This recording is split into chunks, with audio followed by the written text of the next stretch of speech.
Државната изборна комисија информира дека се е подготвено за утрешното прегласување на едно избирачко место, поточно избирачкото место 2011 во општина Терце во училиштето Кирил Пејчиновиќ.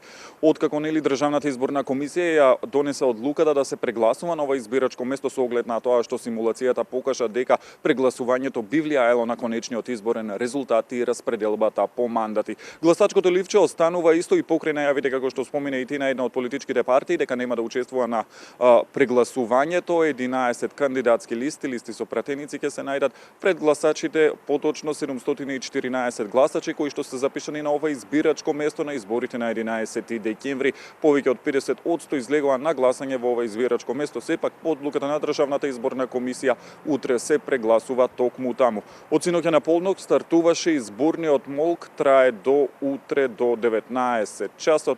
Како што споменав, од Државната изборна комисија информираа дека се е подготвено, утре ќе се следи прегласувањето таму и од страна на наблюдувачите, домашни наблюдувачи, Мост и Цивил и имаат исто така своји наблюдувачи од Државната изборна комисија. Исто така информираат дека во текот на утрешниот ден првично преку соопштенија ќе информираат за излезноста до 10, 13, 17 часот во однос на прегласувањето, додека ќе одржат една пресконференција негде по 21 часот за и официјално да бидат соопштени сите конечни резултати во однос на прегласувањето на ова избирачко место и како ќе изгледа бројката по распределбата на мандати. Тоа се они информации кои што ги имаме од Државната изборна комисија, дека избирачкиот материјал е доставен на општинската изборна комисија и се е подготвено за утрешното прегласување во избирачкото место 2011 во општината Арци.